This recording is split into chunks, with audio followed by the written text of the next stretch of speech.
বিসমিল্লাহির রহমানির রহিম। আসসালামু আলাইকুম। সবাই কেমন আছেন? আলহামদুলিল্লাহ, আমি আল্লাহর অশেষ রহমতে ভালো আছি। তো ভিডিও শুরুতে দেখা যাচ্ছে অনেকগুলো বাজার নিয়ে আসলাম বিকেলবেলা। আর কি এটা মাগরিব আজান পড়ে গেছে। আস্তে আস্তে ছেলেটার কি একটা অ্যালার্জি বাইর হয়েছে, বিচির মতন ফাঁকি যায়, ব্যথা করে প্রচুর। সারা বিশ্বে দেখতেছি এগুলা। কি আর করবো, ট্রিটমেন্ট তো করা হচ্ছে অনেকগুলা।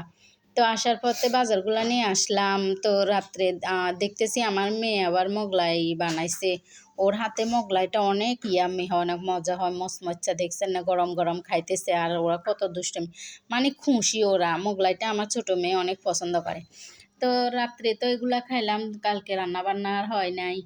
তো এই দুপুরে কালকের মানে পরশু দিনের ভাত ছিল, ওটা খাইলাম। আর সন্ধ্যা রান্না বান্না হয় না, এদিকে গেছি। তো আমার মেয়েটা বানাইছে, এইটুকু খেয়ে আলহামদুলিল্লাহ ঘুমিয়ে গেছি। সকালবেলা উঠছি, ওরা মাদ্রাসায় যাবে, ওদের জন্য সুজি রান্না, খোলাজা পিঠা। তো সুজি দেখে ওদের হাসি দেখছেন, ওরা মানে সুজি পছন্দ করে, সুজিটা খায় তৃপ্তি সহকারে। সুজি দিয়ে দুটাই সুজি পছন্দ করে। তা আমি চাটনি পছন্দ করি, শাক দিয়ে একটা করলাম। মেয়েটা পছন্দ করে না, মেয়ের জন্য আরেকটা বানালাম চাটনি। আমি সবুজটা খাচ্ছি, ও বড়টাই খাচ্ছে এই লালটা। তো যে যেটা দিয়ে খাক, আলহামদুলিল্লাহ ভালো হয়েছে। আলহামদুলিল্লাহ, আলহামদুলিল্লাহ। সবাই ভালো থাকবেন। আল্লাহ হাফেজ।